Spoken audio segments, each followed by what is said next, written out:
one of the leaders of the MAGA GOP is in Moscow tonight. It's the man you see here with the MAGA leader Donald Trump, Tucker Carlson, possibly there in Moscow to interview Putin. You can't win with these people. I'm sure by now you know that Tucker Carlson went to Moscow, and it's presumed that he went there to interview Vladimir Putin. And other journalists, other members of the media, they are absolutely losing their minds over this. It's weird. It's almost like these journalists, these members of the media, they're not interested in a colleague, a fellow journalist, having a big interview with a worldwide figure. I mean, last I checked, that's something that journalists would all want to do, right? Apparently not. Here's a beautiful, beautiful example of them losing their minds. This is CNN. Watch. A massive shakeup in Kyiv coming as Putin is trying to court the MAGA GOP in the United States. In fact, one of the leaders of the MAGA GOP is in Moscow tonight. It's the man you see here with the MAGA leader Donald Trump, Tucker Carlson. Have you noticed the use of the word MAGA here is almost interchangeable with Nazi? Listen to how they use that term, the MAGA leader. MAGA leader, one of the most influential MAGA. And by the way, this all started with Joe Biden. This has been focus group tested and marketing department approved with a stamp. There's a reason why Biden always says MAGA extremists, MAGA GOP, MAGA Republicans. And I love the fact that this objective journalist at CNN absolutely picks up the language. The left does this all the time, by the way. Nobody's pro-abortion. Everybody's pro-choice. Who came up with the term pro-choice? And why do objective journalists decide to use that political phrase? You see what happens here? All right. So we'll go back to this because that's not the main point here, but it's an important thing to point out. Possibly there in Moscow to interview Putin. Definitely there as a Putin supporting celebrity. Just listen to how Russian state media is breathlessly celebrating his visit. Independent journalist Tucker Carlson has flown to Russia from the U.S. via Turkey to Vnukovo Airport. He saw Spartacus Ballet at the Bolshoi Theater, had lunch in a nice restaurant, went for a ride around town, rode the subway. He charged his smartphone via USB port and connected to a fast and free Wi-Fi internet. He charged his phone, although they're knowing the details about the fact that it was during USB port may give him reason to think twice about all of this. I do love that they're mocking this coverage of an American media celebrity going over it. It is a little silly, right? But it's also exactly how these very journalists and these very reporters cover, Taylor Swift showing up somewhere. Taylor Swift goes to a football game. Taylor Swift goes to a restaurant. Taylor Swift church. I mean, right? This is exactly the kind of coverage that they do for the people that they love. Look at them talking about him like a celebrity. Everything he does on camera, breathlessly repeated. Now, it is unclear if an interview between Putin and Carlson will take place, but if it does, it gives Putin a chance to sit down with a big supporter. It might be worth asking yourself, since it is getting pretty serious, what is this really about? Why do I hate Putin so much? Has Putin ever called me a racist? Has he threatened to get me fired for disagreeing with him? Does he eat dogs? These are fair questions, and the answer to all of them is no. Vladimir Putin didn't do any of that. So real fast before the CNN clip continues, you saw that they're showing this little monologue that Tucker Carlson gave back in February of 22. This was right as the invasion of Ukraine happened. But you notice there was an edit in there, and I don't like that. I want you to see the entire thing. So here's a little portion of this episode of Tucker Carlson Tonight on Fox News Channel. Since the day that Donald Trump became president, Democrats in Washington have told you have a patriotic duty to hate Vladimir Putin. It's not a suggestion, it's a mandate. Anything less than hatred for Putin is treason. Many Americans have obeyed this directive. They now dutifully hate Vladimir Putin. Maybe you're one of them.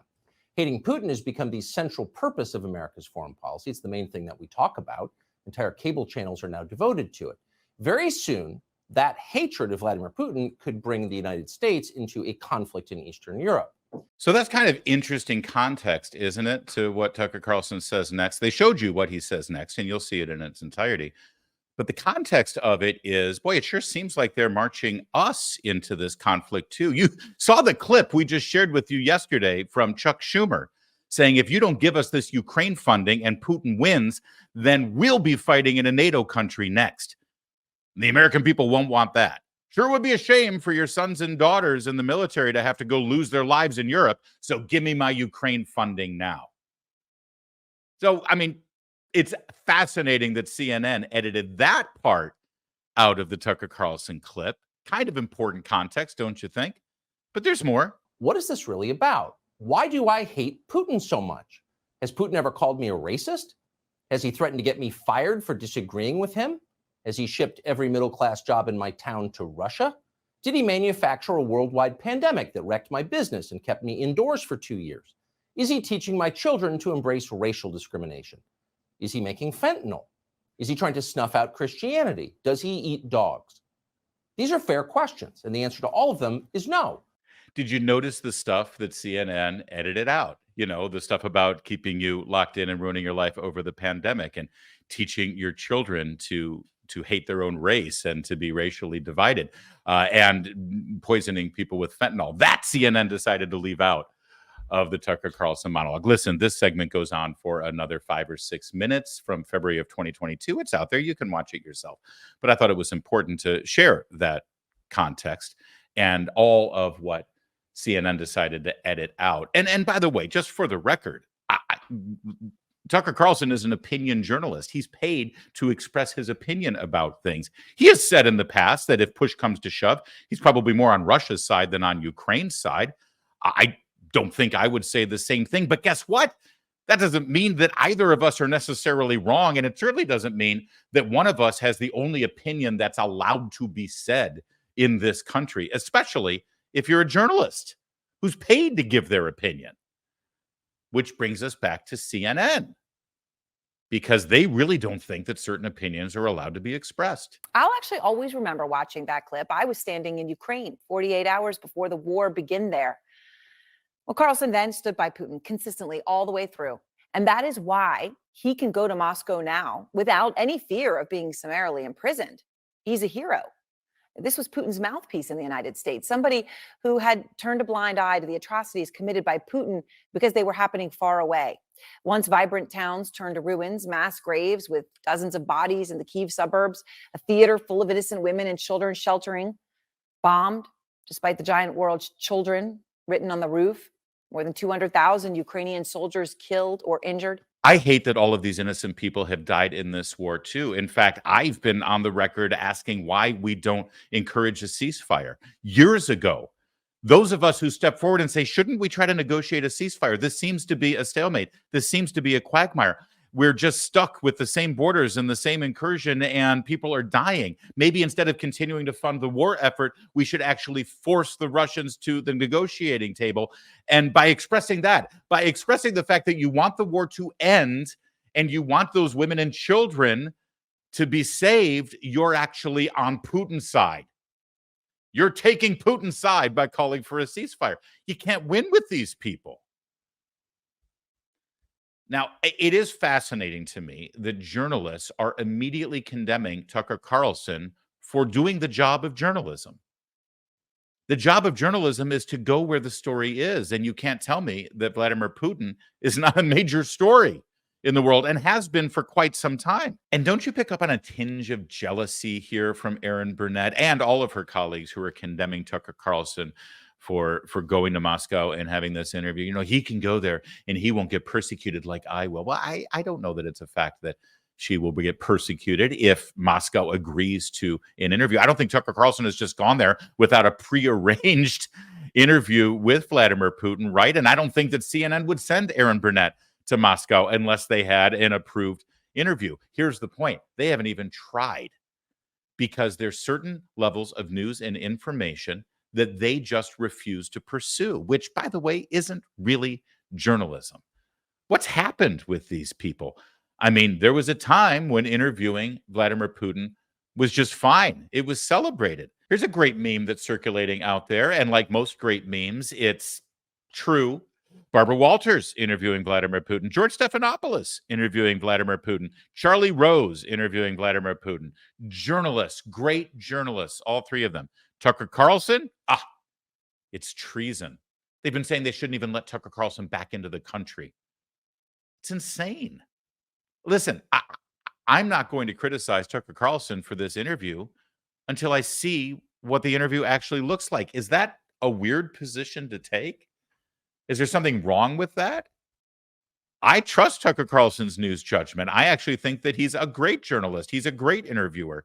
And I'm pretty sure he will ask questions about the detained Wall Street Journal reporter right now that Vladimir Putin is holding on charges, espionage charges, I believe. I bet he will ask about the Marine who is being held right now in a Moscow jail. I bet he'll ask about the suppression of the Russian people, that the fact that Vladimir Putin's enemies all end up dead one way or another. That's worth asking. I bet Tucker will ask them. And by the way, if he doesn't, then I think journalists have a right to say, really, man? You could have been a little tougher there. You could have asked some questions. What's going on here? And at that point, it's appropriate to do so. But there's one other thing that's more important, frankly, in all of this. I mean, what are you more concerned about? A journalist who conducts interviews and publishes them on the X.com platform, like Tucker Carlson, going and asking Vladimir Putin questions? Or are you more concerned about, I don't know, the former Secretary of State whispering sweet nothings into Vladimir Putin's ears? Or for that matter, her husband making hundreds of thousands of dollars on a speech that he gave in Moscow when Vladimir Putin was president. Isn't that a little bit more disconcerting than Tucker Carlson taping an interview with Vladimir Putin? You know what? I've got one more thing that should be a little more disconcerting.